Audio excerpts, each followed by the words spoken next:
Good morning, class, and welcome back to our online classes for economics. In last lecture, we have studied the physical measures to correct the excess demand. ठीक है, हमने पढ़ा था कि physical measures जो हैं वो कैसे करेक्ट करते हैं एक्सेस डिमांड या फिर इन्फ्लेशनरी गैप को.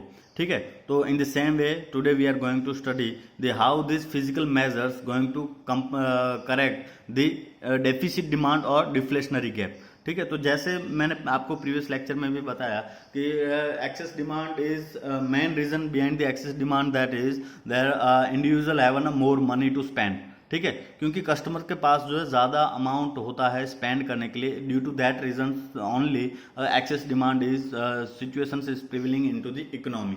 ठीक है, कोई भी इकोनॉमी में एक्सेस डिमांड की सिचुएशन तभी आएगी if individuals and the general public has a more money to spend. In the same way, if there is a situation of deficit demand into the economy, or there is a situation of deflationary gap into the economy, the main reason behind the deficit demand or deflationary gap, that is the shortage of money in the hand of customers or in the hand of general public. ठीक है, अगर लोगों के पास कम पैसा है spend करने के लिए तो इस रीजन की वजह से जो सिचुएशंस क्रिएट होती है that is the deflationary gap. ठीक है, अब सपोज मेरी डिमांड जो है, मैं जनरली जो डिमांड करता हूं दैट इज द 500 यूनिट. ठीक है, 500 यूनिट परचेस करने के लिए जो ये मेरी जनरल डिमांड है, 500 यूनिट परचेस करने के लिए I must have 50,000 rupees, 50,000 rupees. But I have a shortage money, मेरे पास जो है शॉर्टेज है 40,000 रुपीज ही है, तो मैं क्या करूंगा 400 यूनिट ही परचेस करूंगा. तो एग्रीगेट डिमांड जो होनी चाहिए, जो प्लान हमने किया था वो था 500 यूनिट, बट इन रियल में कितनी हो रही है, सिर्फ 400 यूनिट. ठीक है, तो वो रीजन क्या है, क्योंकि मेरे पास इनकम जो है वो कम है, मेरे पास जो कैश जो होनी चाहिए इन हैंड वो कम है. तो if as an general public if you have a shortage of cash, you are not going to buy a goods. ठीक है, आप जो है इतना ज्यादा क्वांटिटी में बाय नहीं करेंगे. ठीक है, तो इस रीजन की वजह से डेफिसिट डिमांड का सबसे मेन रीजन है वो है shortage of cash in the hand of public. ठीक है, पब्लिक के पास जो है कैश की शॉर्टेज हो, तो इस रीजन की वजह से वो इकोनॉमी में जो सिचुएशन क्रिएट होती है वो होती है डेफिसिट डिमांड. ठीक है, शॉर्टेज होगी तो कस्टमर्स जो है बाय कम करेंगे, तो दैट मीन्स हमारी एग्रीगेट डिमांड जो हमने प्लान किया था उससे हमारी एग्रीगेट डिमांड आएगी. ठीक है, तो ये रीजन होता है डिफ्लेशनरी गैप का या फिर डेफिसिट ऑफ डिमांड का. ठीक है, तो हमारे जो भी हमारे फिजिकल इंस्ट्रूमेंट जो हैं, जैसे कि टैक्स रेट है, ठीक है, जो हमने पढ़े थे, टैक्स रेट है, उसके बाद जो डेफिसिट डिमांडिंग है, पब्लिक बोरोइंग है, डेफिसिट फाइनेंसिंग है, फिर दूसरा हमारा गवर्नमेंट एक्सपेंडिचर के हिसाब से वो कैसे इसको हम जो है करेक्ट कर सकते हैं डेफिसिट डिमांड को, वो हम पढ़ेंगे आज के लेक्चर में. ठीक है, तो आज का टॉपिक है physical measures to correct the deficit demand और डिफ्लेशनरी गैप. ठीक है, फिजिकल मेजर्स कैसे करेक्ट करेंगे डेफिसिट डिमांड को या फिर डिफ्लेशनरी गैप को. तो सबसे पहले हमने पहले ही स्टार्टिंग में ही पढ़ा था related to the government revenue, और दूसरा था related to the government expenditure. ठीक है, तो रिलेटेड टू गवर्नमेंट रेवेन्यू में तीन चीजें हैं, taxes, public borrowing and deficit financing. ठीक है, ये चीजें जो हैं वो हमने पढ़ी थी. ओके, तो अब हम स्टार्ट करते हैं रिलेटेड टू गवर्नमेंट रेवेन्यू में. तो तीन चीजें हैं, सबसे पहला है टैक्स. तो मीनिंग आपको पता है कि what do you mean by tax. तो tax mean it is an compulsory payment to be made to the government, to whom, by whom, to जिन लोगों के ऊपर कंपोज किया गया था, इम्पोज किया गया था, उन लोगों के द्वारा गवर्नमेंट को पे कर रही हुई अमाउंट जो है वो टैक्स कहलाती है. ठीक है, जनरली जो जिनकी इनकम ज़्यादा है प्रिस्क्राइब्ड बाय द लॉ, ठीक है, जिनकी इनकम 5 लाख से ज़्यादा है तो उसको कुछ ना कुछ टैक्स पे करना है एज पर द लॉ. तो जो टैक्स, वो जो अमाउंट है, कंपलसरी पेमेंट जो करना पड़ता है made to the government by the individuals. ठीक है, made to the government by the individuals, तो वो है taxes. Taxes can be direct और इनडायरेक्ट टैक्स, वो हमने आपको बताया था. तो ये टैक्सेस कैसे हेल्प करते हैं डिफ्लेशनरी गैप को करेक्ट करने में. ठीक है, तो टैक्सेस जो हैं government should not impose new taxes. Government जो है कोई भी नया टैक्स इम्पोज नहीं करेगी. ठीक है, अगर गवर्नमेंट नए टैक्स इम्पोज करती है तो क्या होगा, यहाँ पे ये जो मेरी 40,000 है वो भी कम हो जाएगी, 30,000 हो जाएगी. ठीक है, 35,000 हो जाएगी. तो government should not impose new taxes. ठीक है, गवर्नमेंट कोई भी नया टैक्स नहीं लगाएगी, और साथ साथ वो reduce the rate of existing tax. ठीक है, वो क्या करेगी, जो एग्जिस्टिंग टैक्स जो है अभी 25% है तो उसे क्या कर देगी, 15% कर देगी। तो इससे क्या होगा कि भाई 25% पे करने के बाद मेरे पास पैसे जो बचते थे वो 25,000 बचते थे। अब जो है 15% पे करने के बाद मेरे पास पैसे कितने बचेंगे, 40,000 बचेंगे। ठीक है, तो मेरे पास कैश जो है वो बढ़ी। ठीक है, मेरे पास कैश बढ़ी। So what will I do, I will spend the increase cash. ठीक है, जो मेरे पास जो इंक्रीज कैश हुई, ठीक है, उसका मैं क्या करूंगा, स्पेंड करूंगा। मेरी जो परचेसिंग पावर है वो 15,000 से बढ़ गई, तो मैं extra 15,000 I can spend on the goods I want. ठीक है, तो इससे क्या होगा कि डिमांड जो है बढ़ेगी। तो government should not impose new taxes and also government should reduce the existing rate of tax. जो भी अभी टैक्सेस के रेट हैं, चाहे वो 25% है तो उससे रिड्यूस करो, चाहे वो 15% है तो उससे और रिड्यूस करो। तो गवर्नमेंट को जो है नए टैक्स नहीं लगाने हैं और साथ साथ जो भी एग्जिस्टिंग टैक्स रेट है उसे भी रिड्यूस करना है, ताकि individual have more money to spend. ठीक है, इंडिविजुअल्स के पास। इससे क्या होगा, तो it will increase the disposable income. जैसे मैंने बताया पहले, मेरी डिस्पोजेबल इनकम मतलब जो अमाउंट मैं स्पेंड कर सकता था वो 25,000 थी जब टैक्स रेट था 25%। अब टैक्स रेट 15% हो गया तो मेरी जो डिस्पोजेबल इनकम जो है वो कितनी हो गई, 40,000। मैं पहले सिर्फ 25,000 खर्च कर सकता था, अब जो है मैं 40,000 खर्च कर सकता हूं। तो इसकी वजह से डिस्पोजेबल इनकम जो है वो इंक्रीज हुई। तो इसकी वजह से consumption by household and investment by producer sector will rise. तो जो कंजप्शन, जो कस्टमर्स होंगे वो ज्यादा अपने स्पेंड करेंगे और इसी तरीके से प्रोड्यूसर जो होंगे वो ज्यादा इन्वेस्टमेंट करेंगे। तो दैट मीन्स डिमांड जो होगी वो धीरे धीरे बढ़ेगी।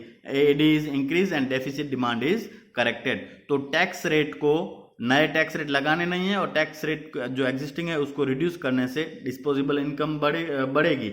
डिस्पोजेबल इनकम बढ़ेगी तो कंज्यूमर जो होगा वो ज्यादा कंज्यूम करेगा, प्रोड्यूसर जो होगा ज्यादा इन्वेस्ट करेगा, जिसकी वजह से एडी जो होगी वो बढ़ेगी। एग्रीगेट डिमांड जो होगी, जो पहले 400 थी वो 400 थी, तो अगर टैक्स रेट कम कर देंगे तो मेरी ये 400 से डिमांड जो होगी वो 500 हो जाएगी। तो दैट मीन्स डेफिसिट डिमांड जो होगी वो बढ़ेगी, करेक्टेड हो जाएगी। ठीक है, डेफिसिट डिमांड जो होगी वो धीरे धीरे करेक्ट हो जाएगी। तो टैक्स से इस तरीके से कोई भी गवर्नमेंट जो है टैक्स रेट कम करने से डिफ्लेशनरी गैप जो है कम कर सकते हैं। ठीक है, उसके बाद है पब्लिक डेब्ट।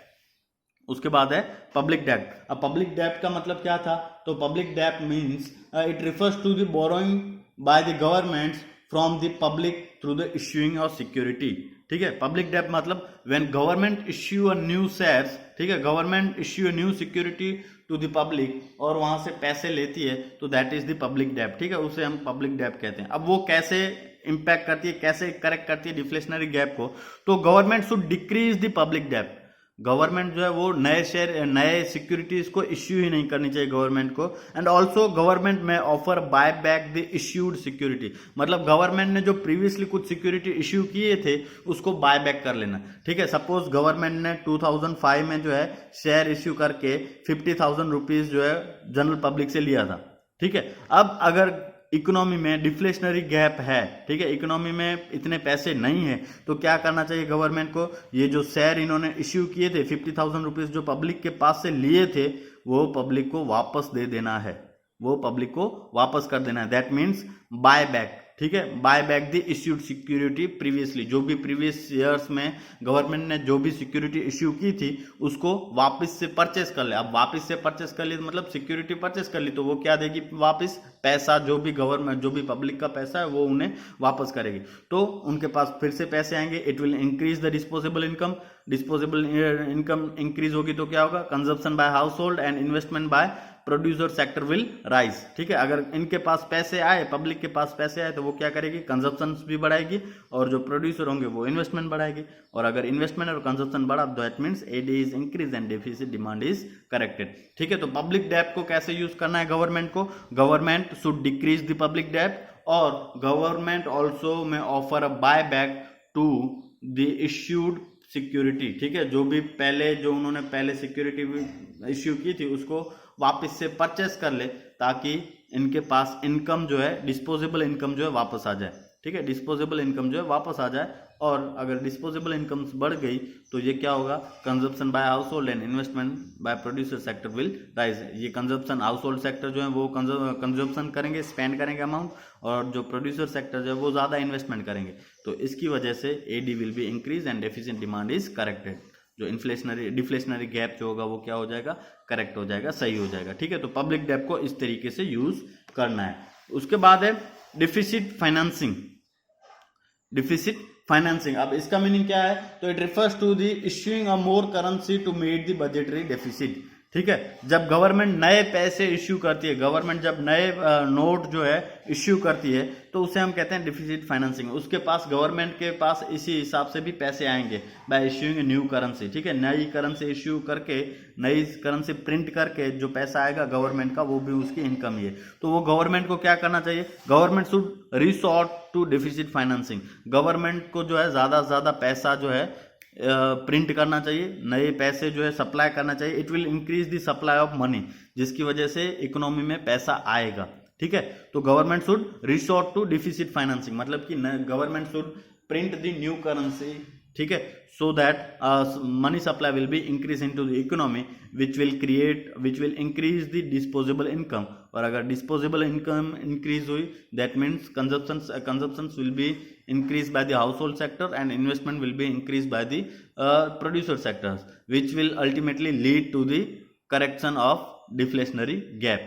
ठीक है, तो डेफिसिट फाइनेंसिंग का मतलब आपको पता है। तो अगर गवर्नमेंट उसे ज़्यादा यूज करेगी, रिसोर्ट मतलब एक बार फिर से नए पैसे प्रिंट करेगी, तो जिसकी वजह से इकोनॉमी में क्या आएगा, मनी सप्लाई जो है वो बढ़ जाएगा। मनी सप्लाई बढ़ गया, that means increase disposable income of general public will be increase. अगर डिस्पोजेबल इनकम इंक्रीज होती है, दैट मीन्स क्या होगा, हाउस होल्ड सेक्टर कंजप्शन बढ़ाएगा, प्रोड्यूसर सेक्टर इन्वेस्टमेंट बढ़ाएगा, which ultimately will lead to the correction of deflationary gap. तो ये है आपके related to the government revenue, related to the government revenue. अब जो है आपका related to the government expenditure, related to the government expenditure. तो आपको पता है गवर्नमेंट एक्सपेंडिचर, गवर्नमेंट जनरली कहाँ पे स्पेंड करती है अपने मनी, तो government spend their money to develop infrastructure, to give a good health and education to their public. ठीक है, तो यहाँ पे जनरल पब्लिक के लिए गवर्नमेंट जो है एक्सपेंडिचर करती है। तो अगर गवर्नमेंट को ये डिफ्लेशनरी गैप हटाना है तो उनको एक्सपेंडिचर क्या करना पड़ेगा, बढ़ाना पड़ेगा। अगर गवर्नमेंट एक्सपेंडिचर बढ़ा रही है, that means government is developing infrastructure, road बना रही है, डैम बना रही है, तो वो क्या करेगी, वो पैसे जो है चुकाएगी। ठीक है, जब पैसे चुकाएगी जनरल पब्लिक को तो उनके पास पैसे आएगा। ठीक है, general public will have a more money to spend on. और अगर ज़्यादा पैसा आएगा तो गवर्नमेंट एडी जो है वो क्या बढ़ जाएगी, एडी जो धीरे धीरे बढ़ती जाएगी। तो government should increase its expenditure on development and productive works. ठीक है, उनका एक्सपेंडिचर क्या करना चाहिए, इंक्रीज। ठीक है, उन्हें नए नए डैम बनाने चाहिए, नए नए रोड बनाने चाहिए।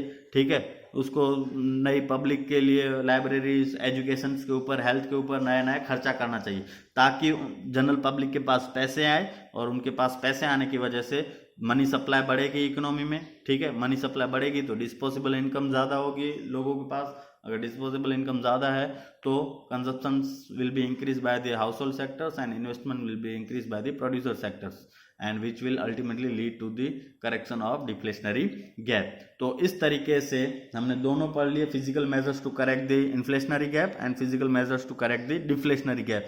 ये दोनों हमने यहाँ पे पढ़ लिए। ये इंपॉर्टेंट क्वेश्चन है, how to correct the inflationary gap with the help of physical instrument. ठीक है, फिजिकल इंस्ट्रूमेंट के साथ आप कैसे इन्फ्लेशनरी गैप को कवर अप कर सकते हो। तो यहाँ पे ये 3-4 चीज़ें जो हैं आप यहाँ पे लिख सकते हो। ठीक है, अब जो है दूसरा जो है हमने पहले ही स्टार्टिंग में ही पढ़ा था, टू करेक्ट द इन्फ्लेशनरी और डिफ्लेशनरी गैप को हमारे 2 तरीके से करेक्ट कर सकते थे। ठीक है, पॉलिसी मेजर्स हम 2 तरीके से कंट्रोल कर सकते थे, एक्सेस डिमांड और डेफिसिट डिमांड को। तो नंबर 1 था आपका फिजिकल पॉलिसी मेजर्स। ठीक है, फिजिकल पॉलिसी मेजर्स।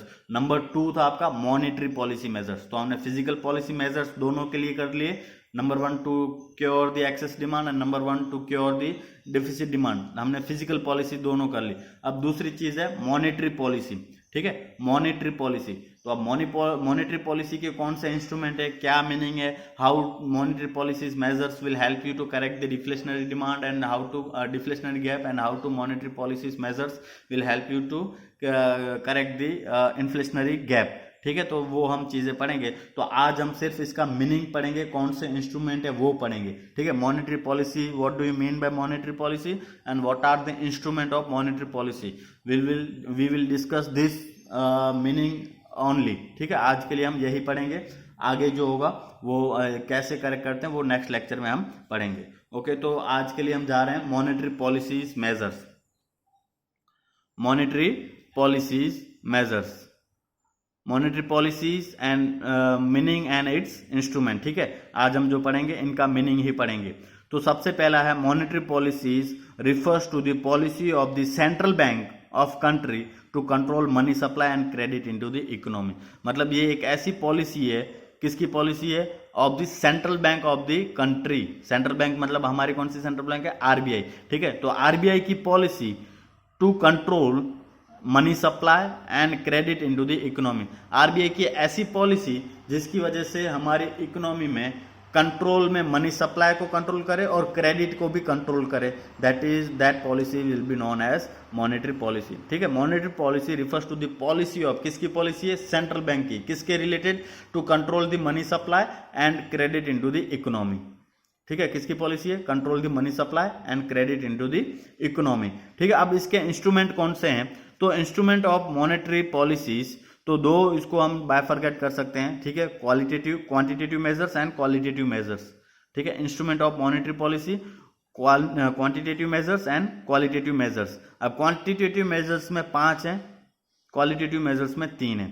ठीक है, तो one by one, bank rate, repo rate, reverse repo rate, open market operations, varying legal reserve requirement, यहाँ पे है imposing margin requirement, moral suasions and selective credit control. ठीक है, तो आज हम पढ़ेंगे वो होंगे इनके सिर्फ मीनिंग। अब ये कैसे हमें एक्सेस डिमांड को कंट्रोल करने में हेल्प करते हैं और कैसे ये हमें डेफिसिट डिमांड को कंट्रोल करने में हेल्प करते हैं, that will be study into the next video lecture. आज हम सिर्फ इनका मीनिंग समझेंगे कि ये क्या है। ठीक है, तो वन बाय वन स्टार्ट करते हैं। सबसे पहले है, पहले मैंने आपको बता दिया मॉनेटरी पॉलिसी का मतलब क्या है। तो monetary policy refers to the policy of central bank of the country to control the money supply and credit into the economy. ठीक है, ये एक ऐसी सेंट्रल बैंक की पॉलिसी है जो बनाई जाती है मनी सप्लाई को कंट्रोल करने में और क्रेडिट को कंट्रोल करने में। ठीक है, तो ये एक पॉलिसी। अब वन बाय वन हम ये सारी चीजें जो है पढ़ेंगे। तो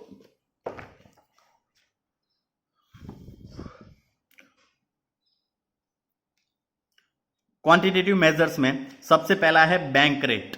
सबसे पहला है बैंक रेट। तो बैंक रेट मतलब it is the minimum rate at which central bank of country gives credit to the commercial bank to meet their long term needs. ठीक है, बैंक रेट मतलब ये एक ऐसा रेट है जो अब बैंक के पास जो कॉमर्शियल बैंक है जैसे कि एसबीआई है, एक्सिस है, एचडीएफसी है, ये सारी बैंक है, उनके पास इतना भी पैसा जरूरी नहीं कि पूरा का पूरा पैसा हो। ठीक है, तो इनको जब पैसों की जरूरत पड़ती है तो वो पैसे कौन उन्हें प्रोवाइड करता है, आरबीआई। ठीक है, सेंट्रल बैंक उन्हें प्रोवाइड करती है। अब सेंट्रल बैंक उन्हें इतने, जैसे अगर आप लोग कॉमर्शियल बैंक से लोन लोगे तो आपको वो इंटरेस्ट चार्ज करेगी। इन the same way bank RBI will also charge a rate of interest from this commercial bank. अब ये किसके लिए, लॉन्ग टर्म के लिए जो भी लोन चाहिए उसके लिए जो रेट लगती है, जो रेट लेती है आरबीआई कॉमर्शियल बैंक से, उस रेट को हम कहते हैं बैंक रेट। ठीक है, उस रेट को हम कहते हैं बैंक रेट। तो bank rate is a minimum rate at which central bank of the country gives a credit to the commercial bank to meet their long term needs। यहाँ पे आपको ये चीज़ बिल्कुल ध्यान में रखनी है। लॉन्ग टर्म नीड्स को अगर कॉमर्शियल बैंक को ज़रूरत है, उन्हें 10 साल के लिए कुछ पैसे चाहिए, ठीक है, कॉमर्शियल एक्सिस बैंक को 10 साल के लिए कुछ पैसों की ज़रूरत है, तो उस टाइम के ऊपर जो चार्जेस लेगी बैंक, ठीक है, उस टाइम के ऊपर सपोज एक बैंक है, ठीक है, आईसीआईसीआई को 10 करोड़ चाहिए। ठीक है, 10 करोड़ चाहिए, तो अब ये 10 करोड़ 10 ईयर के लिए चाहिए। ठीक है, 10 करोड़ 10 ईयर के लिए। तो बैंक जब आरबीआई जब इन्हें ये 10 करोड़ रुपीस पैसे दे देगी आईसीआईसी को, तो उसके अगेंस्ट से जो भी मिनिमम इंटरेस्ट रेट चार्ज करेगी भाई 5%, ठीक है, 5%। तो इस 5% को हम कहते हैं बैंक रेट।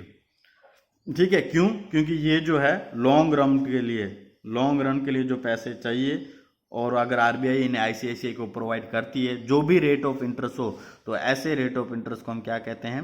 Bank rate. ठीक है, बैंक रेट। उसके बाद है रेपो रेट। तो repo rate is the rate at which central bank of the country gives credit to the commercial bank. ठीक है, gives credit to the commercial bank against the approved security to meet their short term need. जैसे यहाँ पे long term need के लिए जब पैसों की जरूरत थी, आरबीआई उन्हें दे रही थी कॉमर्शियल बैंक को, और जो रेट ऑफ इंटरेस्ट चार्ज कर रही थी उसे हम बैंक रेट कहते हैं। और अगर शॉर्ट टर्म के लिए कॉमर्शियल बैंक को पैसों की जरूरत है और वो आरबीआई दे रही है और उसके अगेंस्ट कुछ भी सिक्योरिटी लेके कुछ भी रेट ऑफ इंटरेस्ट चार्ज कर रही है, तो ऐसे रेट ऑफ इंटरेस्ट को हम क्या कहते हैं? Repo rate. क्या कहते हैं? Repo rate. तो repo rate will be only given it is the amount or rate at which RBI gives to credit to the commercial bank for the shorter period of time। ठीक है, 1 साल के लिए या फिर 1 साल के कम के लिए अगर पैसों की ज़रूरत है कॉमर्शियल बैंक को और वो आरबीआई उन्हें प्रोवाइड कर रही है, उसके अगेंस्ट कुछ सिक्योरिटीज भी लेगी और साथ साथ कुछ इंटरेस्ट रेट भी चार्ज करेगी, तो उस इंटरेस्ट रेट को हम क्या कहते हैं? Repo rate. ठीक है, उसके बाद है reverse repo rate. Reverse repo rate मतलब कि भाई अब हो सकता है कि कभी कभी कॉमर्शियल बैंक के पास कुछ एक्सेस पैसा आ गया, मतलब कुछ ज़्यादा पैसा है। ठीक है, bank are not able to give a loan to their customers. Bank जो है अपने कस्टमर्स को लोन नहीं दे पा रहे, मतलब इतनी ज़्यादा लोन नहीं दे पा रही। लोन देने के बावजूद भी customer as an more money, bank as an more money to its reserve. ठीक है, बैंक के पास बहुत ज़्यादा पैसा पड़ा है, रिजर्व में पड़ा है। ठीक है, तो अगर वहां पे आरबीआई को कुछ पैसों की जरूरत है और जब ये कॉमर्शियल बैंक सेंट्रल बैंक को लोन देती है, ठीक है, ताकि सेंट्रल बैंक से कुछ वो इंटरेस्ट कमा सके। अब सपोज यहां पे आईसीआईसीआई जो है, इस एग्जांपल में आईसीआईसीआई जो है के पास ये 10 करोड़ जो है एक्स्ट्रा रिजर्व पड़े हुए हैं। ठीक है, रिजर्व पड़े हुए हैं, तो ये इसके ऊपर इसको कुछ इनकम नहीं हो रही है, इस 10 करोड़ के ऊपर कुछ इनकम नहीं हो रही है। तो अगर आरबीआई को अभी पैसों की जरूरत है तो ये आईसीआईसीआई क्या करेगी? ये 10 करोड़ इन आरबीआई को दे देगी और इसके अगेंस्ट में आरबीआई इसे कुछ इंटरेस्ट पे करेगी। ठीक है, कुछ इंटरेस्ट जो है पे करेगी। तो इस इंटरेस्ट जो आरबीआई आईसीआईसीआई को पे करती है उसे हम कहते हैं रिवर्स रेपो रेट। ठीक है, उसे हम कहते हैं रिवर्स रेपो रेट। जो आरबीआई, जो सेंट्रल बैंक पे करती है किसको? कॉमर्शियल बैंक को, फॉर यूजिंग देयर मनी। ठीक है, आरबीआई जब आईसीआईसीआई बैंक के पैसे यूज करती है तो और उसे इंटरेस्ट पे कर रही है तो उसे कहते हैं रिवर्स रेपो रेट। अब ये आईसीआईसीआई क्यों दे रही है इन्हें? क्योंकि ये 10 करोड़ जो है इनके पास ऐसे ही रिजर्व में पड़े हैं, आइडल कैश है। ये आईसीआईसीआई के पास क्या है? आइडल कैश है, इसका कुछ भी यूज नहीं हो रहा है। ठीक है, इसके ऊपर इनको कुछ इनकम नहीं हो रही है, तो इनको इनकम हो इसलिए ये आईसीआईसीआई आरबीआई को दे देगी और इसके अगेंस्ट में आरबीआई से क्या करेगी? इंटरेस्ट पे करेगी। तो जो आरबीआई कॉमर्शियल बैंक को जब इंटरेस्ट पे करती है तो ऐसे इंटरेस्ट को हम क्या कहते हैं? Reverse repo rate. ठीक है, आईसीआईसीआई जब आरबीआई को इंटरेस्ट पे करेगी तो वो है रेपो रेट, वो है रेपो रेट। और जब आरबीआई आईसीआईसीआई को इंटरेस्ट पे करेगी तो वो क्या है? Reverse repo rate. वो क्या है? Reverse repo rate. ठीक है, तो आपको I hope you have get it this 3 rate, bank rate, repo rate और reverse repo rate. Bank rate होता है लॉन्ग टर्म के लिए जब आरबीआई चार्ज करती है कॉमर्शियल बैंक से, ठीक है, फॉर द लॉन्ग टर्म। और repo rate is the rate at which central bank of the country gives to the credit to the commercial bank of the country against approved security for the shorter period of time। ठीक है, जब RBI जो है commercial bank को loan देती है for shorter period of time and they are charging for that loan, that rate at which they are charging is known as repo rate. और जब अगर if commercial bank have an excess reserve with them, then they give these money to the RBI and RBI will give them an interest rate. This interest rate is known as reverse repo rate। ठीक है, उसके बाद है open market operation। open market operation, it refers to the purchase and sale of government security into the open market by the central bank। जब central bank जो है government की security purchase करे या सेल करे और इसकी हेल्प के थ्रू एक्सेस डिमांड या फिर डिफ्लेशनरी गैप जो है उसे कंट्रोल करे, तो उसे हम कहते हैं ओपन मार्केट ऑपरेशंस। मतलब कि अभी की इकोनॉमी में ओपन मार्केट में जाओ तो गवर्नमेंट ने कुछ सिक्योरिटी इश्यू की हैं या फिर गवर्नमेंट ने कुछ सिक्योरिटीज जो हैं गवर्नमेंट ने कुछ सिक्योरिटीज जो है बाय की हैं या इश्यू की हैं, तो इस तरीके से गवर्नमेंट जब ये एक्सेस डिमांड और डेफिसिट डिमांड कंट्रोल करती है तो उसे कहते हैं ओपन मार्केट ऑपरेशन। ठीक है, उसके बाद है CRR एंड SLR, मतलब वेरिंग लीगल रिजर्व रिक्वायरमेंट। ठीक है, तो वो दो आप डायरेक्ट ऐसे ही, fourth open market operation, fifth जो है CRR और सिक्स्थ जो है SLR, आप ऐसे लिख सकते हो। तो CRR कैश रिजर्व रेशियो और minimum reserve ratio, it is the minimum percentage of deposit of commercial bank which is kept with the RBI in cash. मतलब कि commercial bank has to maintain some amount. ठीक है, commercial bank को कुछ amount maintain रखने पड़ते हैं, कुछ अमाउंट सिक्योरिटीज रखनी पड़ती है विद दी RBI। तो जब ये बैंक जो है RBI जो है ये रिवर्स CRR जो है कैश रिजर्व रेशियो जो है वो बढ़ा के या घटा के जो है कैश की सप्लाई इकोनॉमी में बढ़ाती है या घटाती है। तो CRR क्या है, तो ये minimum percentage of deposit. Suppose अगर एज एन कॉमर्शियल बैंक, अगर कॉमर्शियल बैंक मेरे पास जो है 1000 करोड़ हैं, ठीक है, 1000 करोड़ हैं एज एन कॉमर्शियल बैंक, तो कुछ परसेंटेज जो है वो हो सकता है कि 0.25%, हो सकता है कि 0.5%। ठीक है, इतना परसेंटेज, जितनी भी मेरे पास अमाउंट है इतना परसेंटेज मुझे क्या करना पड़ता है, इसका 1000 करोड़ का 0.5% जो है मुझे RBI के पास रखना पड़ता है। ठीक है, RBI के पास एज एन सिक्योरिटीज रखनी पड़ती है। तो इस रेट को हम क्या कहते हैं, इस रिजर्व रेशियो जो है उसे हम क्या कहते हैं, CRR। ये RBI डिसाइड करती है कि कितना परसेंटेज बैंक का, कॉमर्शियल बैंक का मेरे पास एज एन रिजर्व रहेगा। ठीक है, कितना परसेंटेज कॉमर्शियल बैंक का RBI के पास रिजर्व रहेगा, वो कौन डिसाइड करती है, RBI खुद डिसाइड करती है। ठीक है, आप अगर न्यूज़ देख रहे हो तो बहुत बार न्यूज़ में आता है कि गवर्नमेंट और RBI has reduce the CRR, RBI ने CRR कम कर दिया। ठीक है, ताकि इकोनॉमी में पैसा बढ़े। ठीक है, तो ये एक CRR जो है कैश रिजर्व रेशियो, उसे हम क्या कहते हैं, percentage of deposit of commercial bank. ये इतना परसेंटेज जो है कॉमर्शियल बैंक को डिपॉजिट रखना पड़ेगा RBI के पास। ठीक है, तो ये परसेंटेज जो है चेंज होते रहते हैं, जिसकी वजह से RBI जो है इकोनॉमी में मनी सप्लाई कम या बढ़ा सकती है। ठीक है, तो इसे कहते हैं CRR। उसके बाद है SLR, statutory liquidity ratio. Statutory liquidity ratio, तो ये है, ये अमाउंट जो है RBI के पास रिजर्व रहेगा, ये अमाउंट जो है बैंक खुद के पास रिजर्व रखेगी। ठीक है, तो ये अमाउंट ऑफ, जैसे कि ये RBI हमने अभी यहाँ पे पढ़ा 0.5 और 0.25 या फिर 0.4, 0.35, तो ये अमाउंट जो है every commercial bank has to deposit with the RBI। ठीक है, सेंट्रल बैंक के पास उन्हें डिपॉजिट करवाना पड़ेगा। अब ये SLR क्या है, तो SLR जो है उतना ही परसेंटेज रेशियो, ठीक है, उतना ही परसेंटेज ऑफ अमाउंट और will be deposited with bank itself, bank के पास, खुद के पास ही अलग से ही रखना पड़ेगा उतनी अमाउंट जो है। सपोज बैंक को जो है ये 10,000 का 1000 करोड़ का जो है 1% SLR रखना पड़ता है। ठीक है, SLR रखना पड़ता है, ये RBI ने रूल निकाल दिया। ठीक है, ये RBI ने रूल निकाल दिया कि every bank has to maintain 1% SLR।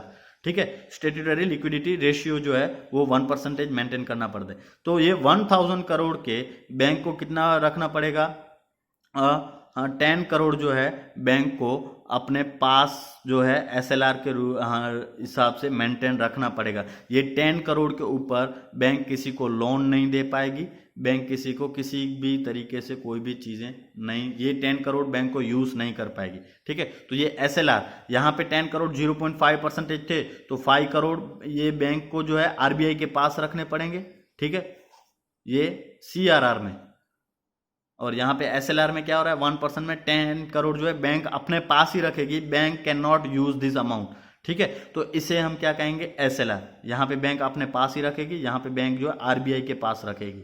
ठीक है, तो इसे कहते हैं CRR, इसे कहते हैं SLR। ये 5 करोड़ और ये 10 करोड़ जो है बैंक कभी यूज नहीं कर पाएगी। ठीक है, अगर ये रेशियो कम हो गया, यहाँ पे 0.5 से अगर यहाँ पे 0.4 हो गया तो 4 करोड़, वहाँ से बैंक 1 करोड़ यूज़ कर पाएगी। ठीक है, ये रेशियो अगर कम हो गया तो यहाँ पे बैंक अलग से यूज़ कर पाएगी। तो ये रेशियो जो है गवर्नमेंट जनरली चेंज करती रहती है ताकि इकोनॉमी में मनी सप्लाई बढ़ती रहे या फिर घटती रहे। ठीक है, उसके बाद है क्वालिटेटिव मेजर्स, तो आप एक बार पढ़ लो, बहुत ही ईजी है। Imposing margin requirement, moral suasions and direct actions और selective credit control. Imposing margin requirement मतलब margin difference between the market value of the security offered by the borrower against the loan and amount of the loan। मतलब कि margin difference, जब borrower जो है ready है क्या loan लेने के लिए, तो लोन अमाउंट और इंटरेस्ट रेट में जो भी डिफरेंस है वो, ठीक है। उसके बाद moral suasion, it combination of persuasion and pressures that central bank applies to the other bank in order to get the fall in line with its policy, it done through letters, speeches and hints of the bank। मतलब कि जब RBI जब कोशिश करती है कि commercial bank है वो अपने आरबीआई की बनाई हुई पॉलिसी माने, तो वो उसे कहते हैं मोरल सुएशन या फिर डायरेक्ट एक्शंस। वो कैसे आरबीआई जनरली करती है, तो लेटर के थ्रू, स्पीच के थ्रू कि भाई you have to do this and you have to follow each and every policies made और फ्रेम बाय द आरबीआई। उसके बाद है सिलेक्टिव क्रेडिट कंट्रोल। तो here areas are selected as priority sectors, either credit और extension और construction. मतलब यहाँ पे आरबीआई जो है कोई एक ऐसा सेक्टर चूज कर लेती है, उस सेक्टर को या तो ज़्यादा इजी टर्म पे लोन देगी या फिर बहुत ही रिस्ट्रिक्शन लगाएगी बिजनेस करने में, ताकि वहाँ से पैसा जो है एक जगह से दूसरी जगह से ट्रांसफर हो जाए, ठीक है। तो ऐसे सिलेक्टिव क्रेडिट कंट्रोल मतलब कोई, जैसे कि अभी बहुत सारे, अभी जब गवर्नमेंट ने 20 लाख करोड़ का पैकेज दिया, तो उसमें से गवर्नमेंट ने क्या किया कि भाई जो एसएमईज जो हैं, ठीक है, जो स्मॉल स्केल बिजनेस एंटरप्राइजेस हैं, उनको इजी टर्म पे लोन दे रही है। तो क्या किया कि इस पर्टिकुलर एरिया पे गवर्नमेंट ने फोकस किया कि भाई यहाँ पे पैसा डालेंगे तो पूरी इकोनॉमी में जाएगा। वहाँ पे उन्होंने लार्ज स्केल एंटरप्राइजेस को कोई भी ज़्यादा इतना फायदा नहीं दिया, लेकिन जो स्मॉल स्केल एंटरप्राइज है उनको ज़्यादा फायदा दिया। तो यहाँ पे उन्होंने क्या किया, सिलेक्टिव क्रेडिट कंट्रोल। यहाँ पे स्मॉल स्केल को ज़्यादा ईजी टर्म पे लोन दे रहे हैं और जो लार्ज स्केल है उसको बहुत ही डिफिकल्ट टर्म पे लोन दे रहे हैं, तो इसे कहते हैं सिलेक्टिव क्रेडिट कंट्रोल, ठीक है। तो these are the monetary instrument, monetary policy के इंस्ट्रूमेंट है, पॉलिसी के। अब हम अगले लेक्चर में पढ़ेंगे कि ये इंस्ट्रूमेंट कैसे इन्फ्लेशनरी गैप को और डिफ्लेशनरी गैप को कंट्रोल करते हैं, ठीक है। तो thank you, that's it for the day. Thank you very much. And for the today's homework you have to write down the meaning of instrument, ठीक है, जो हमने यहाँ पे पढ़े इन सभी के मीनिंग, ठीक है। क्वालिटेटिव मेजर्स के जो 5 हैं, bank rate, repo rate, reverse repo rate, open market operation, SLR, CRR का मीनिंग, और वहाँ पे क्वालिटेटिव में 3 है, इंपोजिंग मार्जिन रिक्वायरमेंट, मॉरल सुएजन और सिलेक्टिव क्रेडिट कंट्रोल। इन सभी के मीनिंग आपको लिखने हैं, ठीक है। तो यहाँ पे हमारा चैप्टर बहुत जल्दी कंप्लीट हो रहा है, तो I hope everyone is doing their homework regularly and I will check it any time, so be ready with your homework. Okay, thank you very much and have a good day.